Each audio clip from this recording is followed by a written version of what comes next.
All right. Good morning. Good morning to everyone here in the Zendo. Nice full Zendo this morning. Intro's full. Barely room for the shoes out there. I love it. And good morning to everyone online. It's really good to see you.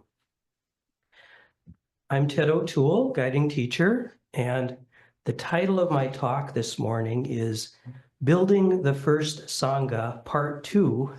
What they had is just what we have. So this is the second of a two-part talk about the earliest efforts to build the Buddha's Sangha. And last week I talked almost entirely about the Buddha's decision as to whether to teach. Immediately after his enlightenment, he was really hesitant as to whether he should teach or not. And several reasons have been given for that. The most common is that he thought that people would not be able to understand what he experienced. But also people have opined that he wanted to enjoy personal bliss, that he may have had doubts about his own ability, or that he was perhaps just mistaken or confused. And this is after his enlightenment. So this point of view makes him a more humanized Buddha, someone we can relate to. And last time I tried to draw kind of a parallel between the Buddha's inner struggles about whether to teach and our own struggles about whether to reach out to others during difficult times. And it's probably no surprise that I advocated for reaching out, not withdrawing inward. I don't think that's a good idea. I think we are in difficult times, and I think reaching out to others is the best thing to do. So I'm going to continue the story today, and I'll hope that it will inspire us to reach out to others and build community and build Sangha and go through our difficulties together. So just relax, and I'll tell you this story. So after the Buddha's enlightenment under the Bodhi tree, he made that decision to teach, but not until the god Brahma came down from heaven, bowed in front of him, and begged him to teach. That's the magical version. And, you can imagine a more down-to-earth version too, where maybe the Buddha just has a great deal of inner struggle, and also he encounters a few people and he kind of sees how it goes. But eventually he did make that decision to teach. So where would he begin? Well, first he thought of his two former teachers, Alara Kalama and Udaka Ramaputta. These are two very advanced teachers of the time. I think each of them had hundreds of followers. And he had spent time with them pre-enlightenment. With both of them, he had gotten to the point where the teacher said, I have nothing left to teach you. And in fact, I would like to step aside and let you take over my Sangha. But he didn't do that because he wanted to keep searching. He knew he wasn't there yet. So Brahma had convinced him to teach by saying, there are people out there who are just on the verge. They're just ready to hear your message. And you've got to talk to them about what you've experienced. And I think that made sense to the Buddha. And he wanted to start with someone who had a really strong practice, who would actually get it. And he thought those two teachers would be perfect. But he learned, unfortunately, that both of those teachers had died in the meantime. So then he thought of the 5 bhikkhus, that's the Pali word for monk, the 5 monks that he had practiced with prior to his enlightenment. He had been out in the forest somewhere, and he had met these 5 guys, and they had practiced all kinds of austerities together, and practically starved themselves, really rigorous life. And then the Buddha had this revelation one day, and it's quite a story for another time. He was sitting in a graveyard one evening, and a cool breeze came over him, and he remembered something that had happened when he was young, when he was sitting under a rose apple tree, and a sense of well-being came over him sort of spontaneously, and he realized you don't have to starve yourself to do this. There's a middle way. There's a middle way, and you can be kind to your body and still reach enlightenment. So he started eating solid food, and his 5 companions were horrified, and they thought he had sold out. They thought he was luxuriating. He had given up the struggle, and they left him. But the Buddha thought, I remember how we got along well and how supportive they were, and I'm going to go talk to them. Because of their strong practice, I think they'll get it. And he heard they were at a place called the Deer Park outside Varanasi. So he set out walking by himself. And that's about 130 miles from the place where he was enlightened. So it probably took him about 10 days, maybe walking about 13 miles a day. And I talked last time about how he encountered a few people who came to him before he made his decision to teach, and that 2 of them had actually become his lay followers. But now he was about to make his very first active attempt to teach someone, and it was a total failure. He was walking on the road, and he encountered a man named Upaka.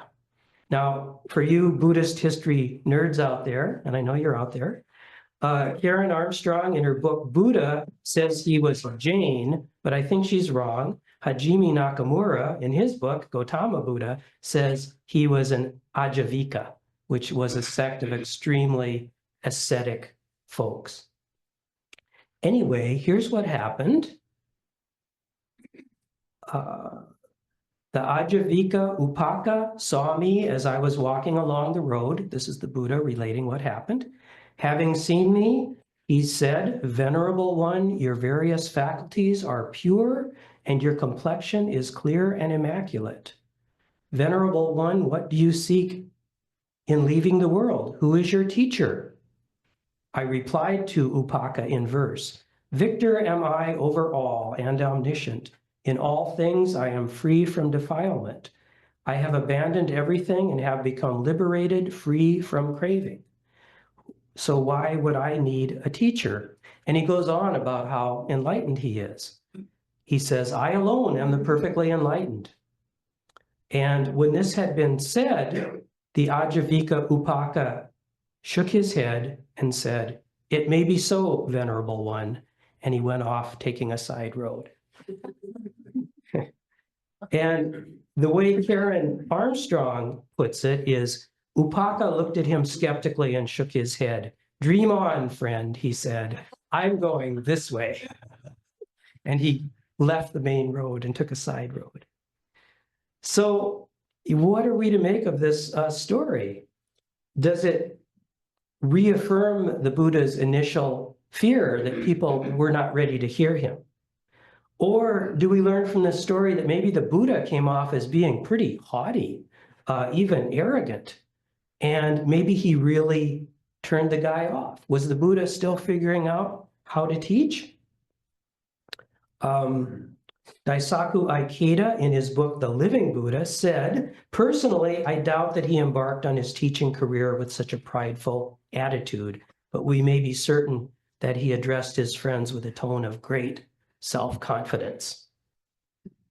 And Thich Nhat Hanh, in his book, Old Path, White Clouds, so I've now given you the 4 major sources for my talk today, presents the Buddha as serene and caring, not haughty.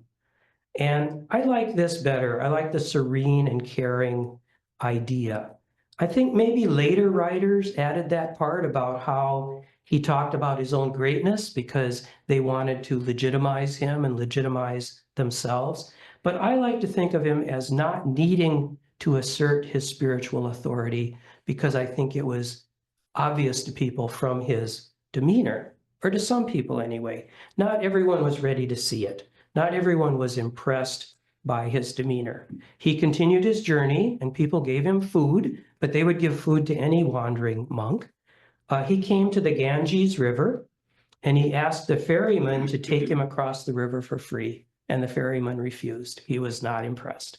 And the story is that the Buddha then magically leaped over the Ganges River and showed the guy a thing or two. So finally, the Buddha arrives at Varanasi and he finds his 5 companions. And this is a big moment.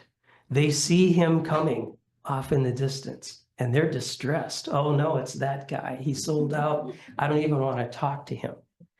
But they have to be hospitable because that's how they are. So they, okay, we'll invite him to sit a while. But then as he came closer, they could see his great serenity and they could see that he had changed the way he walked. They could see how he was. And so they greeted him warmly and they said, here, let us take your robe and your bowl and we'll set them in a place carefully. And they brought water to wash his feet. And they called him friend. And maybe he was a little haughty here too, because he says, you can't call me friend anymore because I am now the Tathagata. That is a name for the Buddha. You need to call me the Tathagata. And he began to talk. And one of these writers said there was a compelling conviction and urgency in his speech. I like that. You know, maybe he was serene. I have realized the undying state of Nibbana. I will instruct you. I will teach you the Dhamma. But maybe it was more urgent than that. I have realized the undying state of Nibbana, and I will instruct you. I will teach you the Dhamma. And I like that. Come on, this is urgent. This matters. You have got to listen to me. Because above all, he wanted them to know that they could do this too. It's not about what the Buddha has done. It's about the Buddha in them and what they can do. So he delivered his first sermon, the first sutra, now known as the Dhammacakkappavattana Sutra. Everybody say that? The discourse that set rolling the wheel of the Dharma, very famous sutra. And we can imagine he had thought pretty carefully about how he was going to teach. Above all, he wanted them to get it. He's not going to start with these lofty expressions of what it's like to be enlightened. He's going to choose something eminently practical. And his practical attitude is reflected in a story, something that occurred later when he had the Sangha formed. There was one monk who kept pestering the Buddha all the time with philosophical questions like, where do we come from? What's the meaning of life? All of this stuff. And the Buddha said the monk was like a man who had been shot by an arrow and refused to get treatment until he learned the name of the person who had shot him and what village he came from. He would die before he got this useless information. The Buddha said he taught suffering and the cessation of suffering, and philosophy was extra. So in that first talk, many sources say that he began talking about the middle way, and then he explained the 4 noble truths, which are very basic. And when I teach the 4 noble truths, I often tell this story about how it's the first sutra, because I want to emphasize that this is it, the heart of it all. And it brings back the urgency again. Please do this practice. Please don't indulge in this and that. Be deliberate, make the time, come here to practice. Come here early in the morning to practice. Come on, you can do it. It is amazing here, coming here when it's still dark and practicing. You can realize this incredible difference in your life.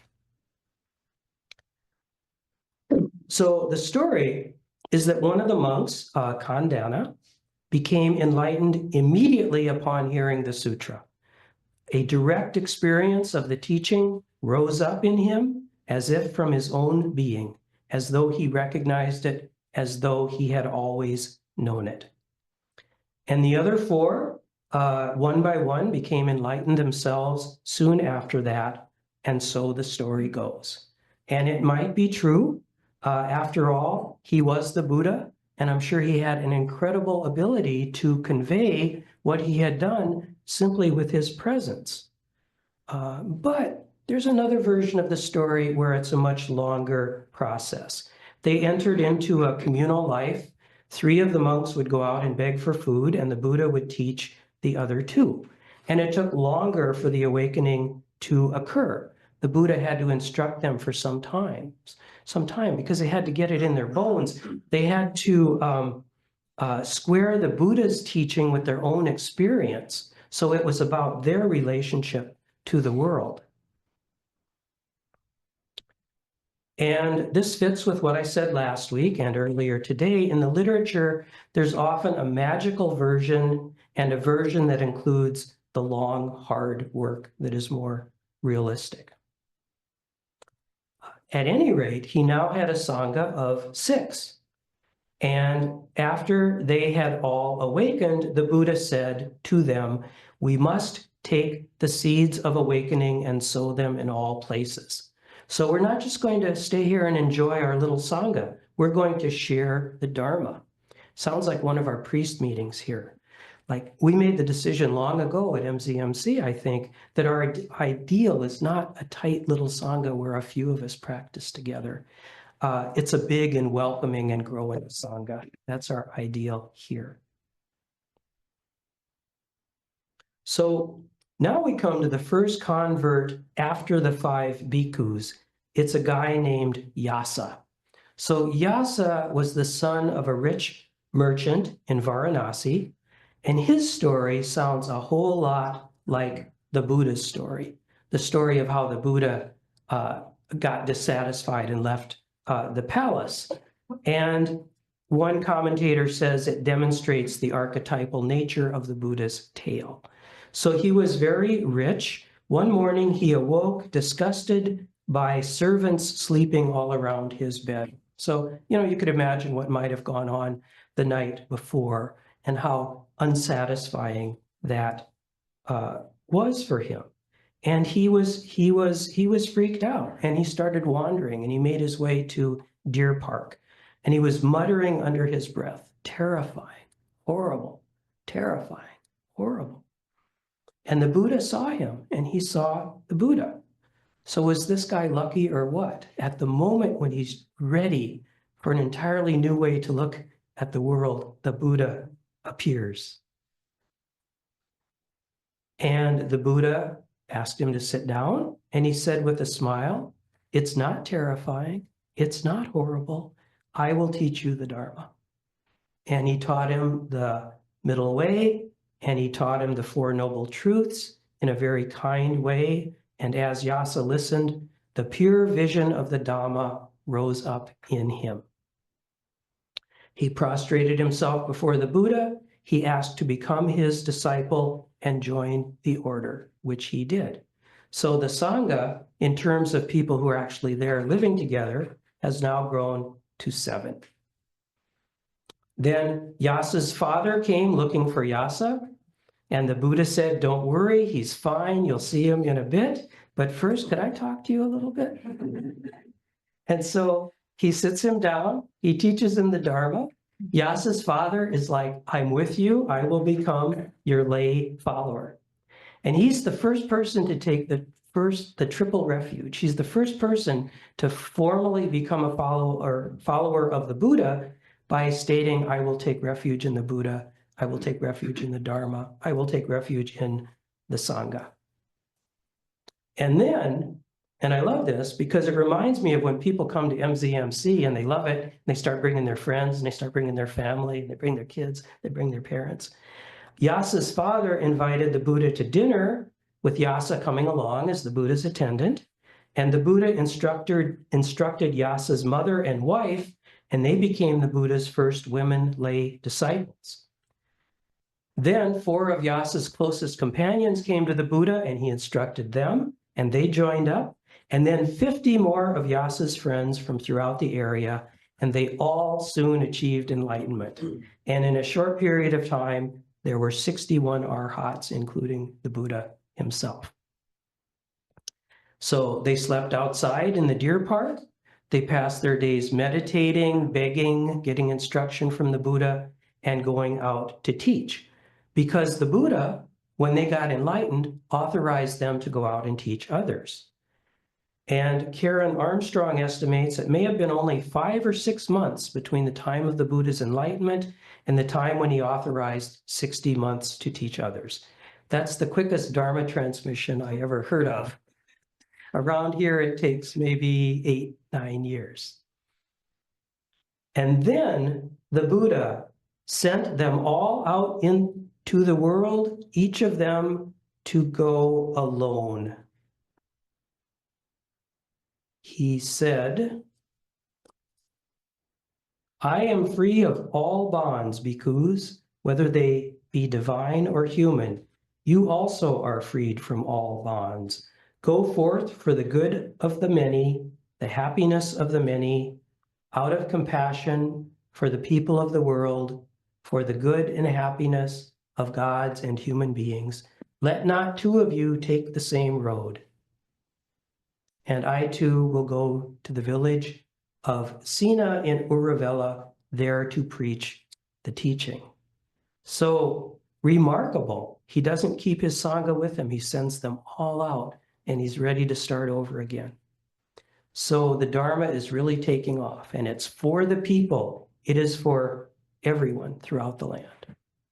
So now the Buddha, all alone again, sets off for Uruvela. And the next conversion story is a pretty strange one. By the way, conversion is kind of a strange word. I use it, but it's probably not the best word. He's not really seeking converts. He's seeking to share the Dharma. And last night, there was a comment about proselytizing. And I think it's important to point out that in our tradition, most people agree we don't proselytize. We don't say you should be a Buddhist. We don't chase after people and try to get them to be Buddhists. We offer the teaching, but we don't press it upon anyone. So he's walking along. He left the road, I guess seeking some shade. He entered a grove. He sat beneath a tree. Just then, 30 young men came running up to him and asked, have you seen a courtesan coming this way? The Buddha asked, why are you looking for her? Well, they explained, they all came to the grove with their wives, basically for a picnic. And one of them didn't have a wife, so he brought a courtesan. And while we weren't looking, she ran off with all of our belongings. And the Buddha asked, what do you think, young men? Which is better, to go in search of a woman or to go in search of the self? And one of them, obviously struck deeply by the Buddha's demeanor, replied, it is better that we go in search of the self. And the Buddha said, okay, sit down, let's talk. And he taught them as he had taught Yasa, and all 30 of them were ordained then. So Nakamura says, this has the definite flavor of a made-up story. And I agree. Karen Armstrong says, it's a graphic allegory of humanity's pointless stampede after pleasure. Thich Nhat Hanh links the chasing of the courtesan to our perpetual chasing after pleasure also. But I see another aspect of this story that I didn't see in the literature. The Buddha also deflected them from a very scary quest. I mean, here we have 30 men chasing one woman, and they're all worked up. It's a pretty scary situation. And what's the full story here? Maybe they had it wrong. Maybe it wasn't the courtesan who took their stuff.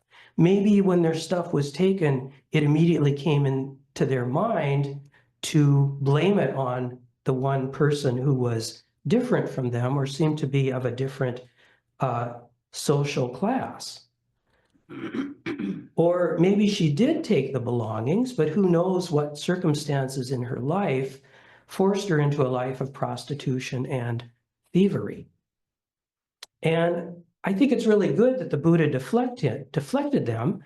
I think it's a clear example of making a choice. We can look inward to see what needs to be done in here, or we can look outward and try to find some marginalized person to blame everything on. And maybe here we see the seeds of the Mahayana view about social activism, which I mentioned last week. Later on, the Buddha would welcome people who were considered untouchables into his order. And As Ikeda says, although a lot of people were drawn to the Buddha who were from the upper classes, the Buddha took no notice of class distinctions, and he treated all followers impartially, regardless of race, caste, class, or economic status. Ikeda does not mention women here. I'll talk a little bit more about that later. So the Buddha arrived at Uruvela with his 30 new followers. There he converted the three Kassapa brothers, who had respectively 500, 300, and 200 followers. And all the followers came along too. So this is the first mass conversion. And suddenly he has 1,000 monks, 1,030. So there's a lot of detail in the sutras about how he converted the Kassapa brothers. And it's pretty dramatic. When the Buddha went to the eldest Kassapa brother, he asked, may I spend the night in your main hall where you have your altar? And he was warned not to sleep there because a giant snake had taken up residence in the hall. But the Buddha insisted. He woke up during the night. The snake appeared before him, staring at him. And the Buddha said, "Dear friend, return to the jungle for your own safety." Thich Nhat Hanh says the Buddha's voice was filled with love and understanding. The snake slowly uncoiled itself and crept out the door. The Buddha stretched out and fell asleep. So soon after that, the Buddha gave his famous fire sermon, where he used the Kassapa brothers' central image of fire for his own purposes, and the brothers were converted.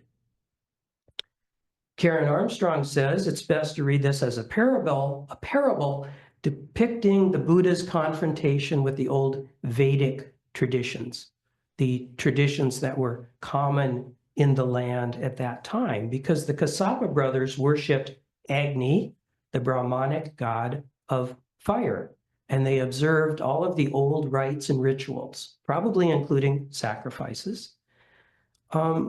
And we can see in these tales kind of how Buddhism was able to replace the old Vedic traditions, because those traditions had become less responsive to the people's needs.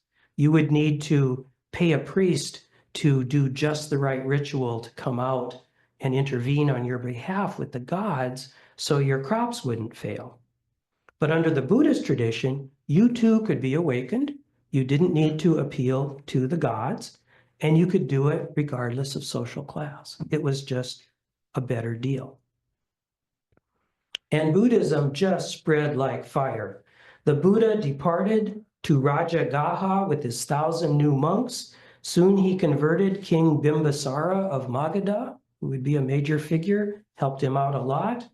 And the sutras list his converts, and if you'll just indulge me for a moment here.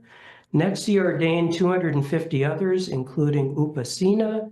Next, he ordained Shariputa and Maha Moggallana and their respective bands of 250 followers. Next, he ordained Mahakashapa and Chana and Kaludayan and Upali. Next, he ordained 500 people of the Shakyas. Next, on the banks of a stream called the Vagumuda, he ordained 500 people. Next, he ordained 500 robbers. Next, he ordained Sagata, son of a wealthy merchant.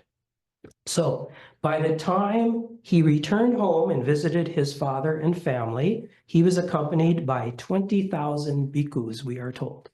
They must have spread out in order to beg. That's a lot of monks to be moving through the countryside. And the Buddha taught until he died in his 80s. And as we know, Buddhism spread throughout India and beyond. And to here. And so for the rest of his life, the Buddha was on the road preaching, except for 3 months during the year, during monsoon season, when he would gather with his monks in one place. And that's the source of our present practice periods. We're following what the monks did back then. And Nakamura gives this detailed list of where he spent each monsoon season throughout his life. And we cannot know how much of this is made up, But that kind of detail, to me, lends it some credibility. People were really good at keeping the oral tradition alive then. And a lot of this stuff, I know there's some made up stuff, but the heart of it just seems credible to me. So just one more tale and then a little wrap up. The first time he returned home, he converted his half-brother, his son Rahula, his father, his wife Yasodhara, and Mahapajapati. Mahapajapati was his aunt who had raised him when his mother had died. On Sunday mornings, we pronounce her name Mahapajapati because that fits our chant. And we do chant Yasodhara's name and Mahapajapati's name on Saturdays. And the story, which I've told before, is that they demanded of Buddha that they be allowed to ordain, that women be allowed to ordain, because all these women had gotten together and were practicing really hard, but they weren't allowed to join in with the Buddha. And the Buddha refused at first to ordain them. And eventually he relented. And his follower Ananda intervened, but I don't like to emphasize that because this is not about a male savior. It's about the women getting together and demanding this themselves. But eventually the Buddha was persuaded and thousands of women became bhikkhunis. And so talk about the humanized Buddha. I mean, obviously, clearly, he made a mistake. He allowed the social mores of the time to dictate his response. And we're still trying to work all of this out today, and there is more work to do. So, what are we to make of this tale of the early days of the Sangha? Is it relevant to our present times? I think yes. You know, looking back on it, it all seems to have such a lovely certainty to it, and even an inevitability. There was the building of the Buddha's Sangha, and how could it have been different? Those people had a perfect situation, and it's all wrapped up with a neat historical bow. It's a present from the past that we need never doubt or question. But it wasn't like that at the time.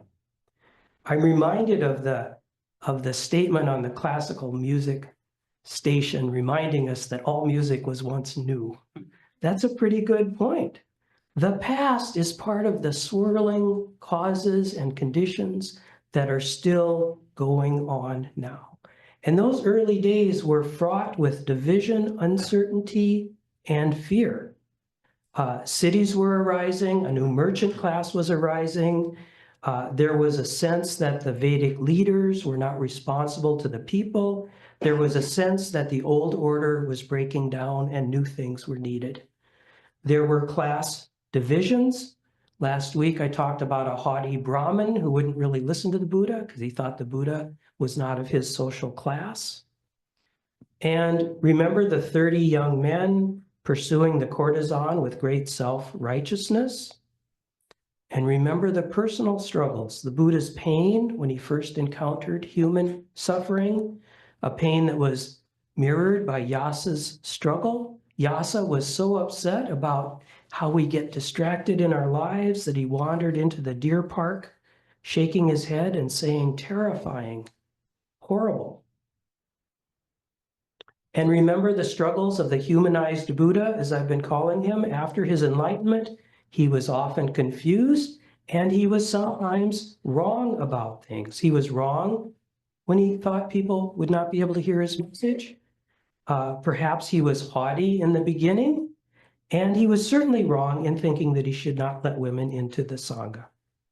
So basically, they had what we have, a lot of pain, a lot of uncertainty, a lot of confusion, a lot of not knowing what to do. So what may look like a beautiful, inevitable story in hindsight was actually a very jerky and painful way of working out personal and societal difficulties. And not everyone even was able to work them out. There was Upaka who said, I'm going this way. I want nothing to do with this. So what they had is just what we have. The average person in this story was not just sitting around thinking prior to meeting the Buddha that, oh, someday I'll simply meet the Buddha and everything will be fine. They were thinking, I am confused, I am desperate, I don't know what to do, and I don't know if this is all going to work out. But what makes it a great story is that these people found a proper response through their own openness and their own efforts. The Buddha didn't do it for them. It may seem like that in those magical versions of the story where they just lay eyes on the Buddha, hear one talk, and immediately get enlightened. But in the more practical versions, we know it was their own open-heartedness and hard work that got them there. Yasa was ready for anything when he entered the deer park. The 5 companions were willing to sleep outside, beg for their food, and listen to the Buddha's instruction day after day. They came together and changed themselves. They came together and changed the world. But they didn't know it was going to go that way. So here's our inspiration. We can follow their example. We can understand when we remember the early days of the Sangha that it's not something that stands like a stone monument, not something lofty and perfect. It was a process, and that process is continuing now. In the midst of our confusion, we can reach outward. We can open ourselves to new things. I cannot emphasize that enough. This is no time to draw inward. And we can bring effort and discipline to our practice. I'm not talking about suddenly changing who we are and becoming just like those 5 monks. Almost all of us are living lay lives. I'm talking about a forgiving sort of discipline, one that allows ourselves to fulfill our responsibilities to the people around us, but where we find that something extra right now and make that little vow, which will vary from person to person. It might be more meditation, it might be more time with Sangha, it might be taking up a chanting practice, it might just be that sort of back burner awareness that I'm going to become mindful, more mindful. I'm going to strive to be more mindful. And when the mindfulness slips away, I will come back to it. That's all. I'll just make this gentle effort to keep coming back, but I'll keep that alive on the back burner as much as I can. So this is the time to reach outward and the time to stay mindful and devote ourselves to the practice and to each other. And that's what I have to say. And I would love to hear from some folks. We have a little time here. So first I'm going to ask if there are any comments from the room, and then I'm going to ask if there are comments from folks online.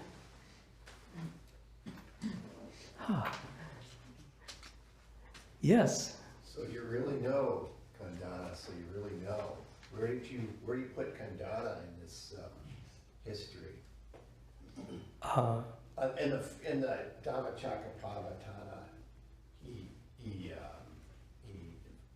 Kandana says, everything that originates must cease. This is a huge thing. So, and then all the skies break open, and there's this great shout, and Buddha says, I was wondering where you put Kandana in this history, spiritual history. I don't know. You may know more about, you may have read more about this than I have. Kandana was his first convert, right? The very first person to get it. Yeah, because I was thinking like the first, I was thinking he actually got the transmission of the Mahayana before Kashayapa. Because which I think is the Zen tradition, for whatever its own reasons, doesn't want that to take place. But it's right in the in that sutra. Yeah, It's- yeah. That's pretty interesting because, yeah, some of these commentators emphasize how it was the direct teaching that people responded to. It wasn't really the words, but it was just something they sort of got from the Buddha, like, oh my goodness, it's about here in this moment. And that's a very Mahayana idea. And if Kandana did become completely enlightened during that first talk, which is possible, yeah, that's direct transmission. We could say that's the even before Mahakashapa, that's an origin story for Zen. Yeah. Yeah, great. Thanks, Steve. Yeah, anyone else in the room? Okay. Oh, here we have. What's the origin of Ganesh becoming a protector of Buddhism? That I don't know. Does anybody know the origin of Ganesh becoming a protector of Buddhism? Ganesh is the elephant-headed deity from Hinduism, right? That I don't know. I'll look it up. I'm sure it's there. It's deep in my mind. Mm-hmm. And just before I went to India, I had a dream that Ganesh would be waiting for me, protect me. Yeah. I thought, India is a foreign place. For some people, it's dangerous, like women. And I haven't been in this culture.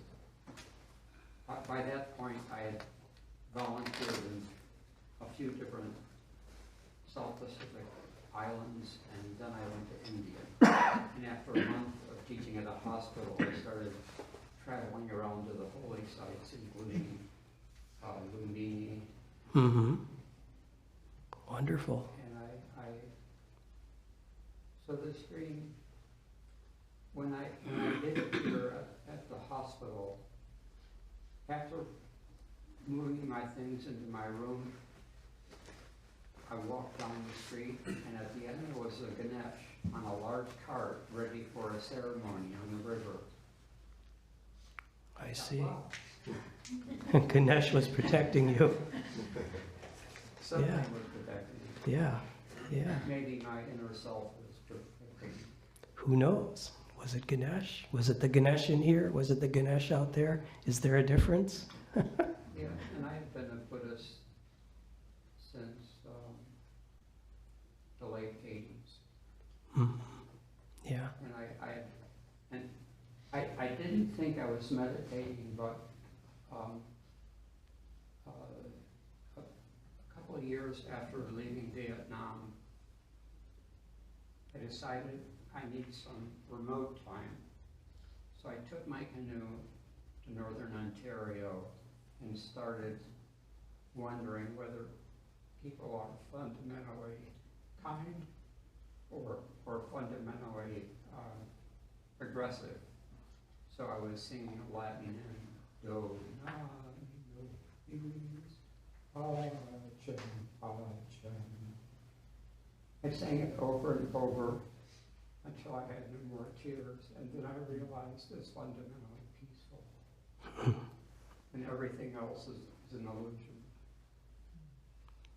Thank you. Thank you. Just a couple minutes here. Anyone online like to speak?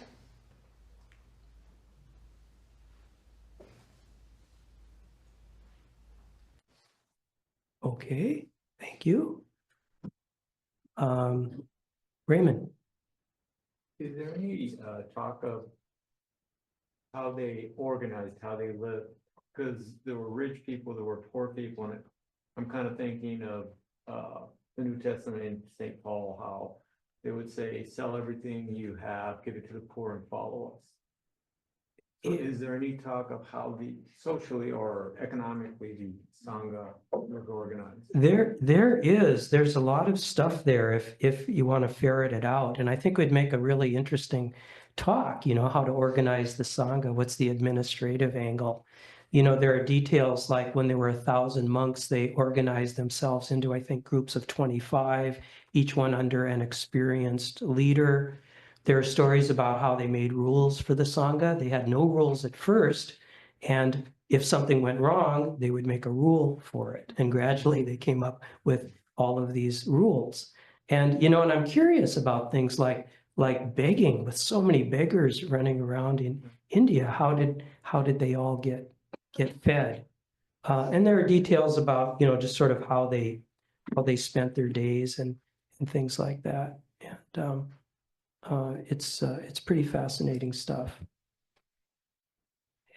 Yeah.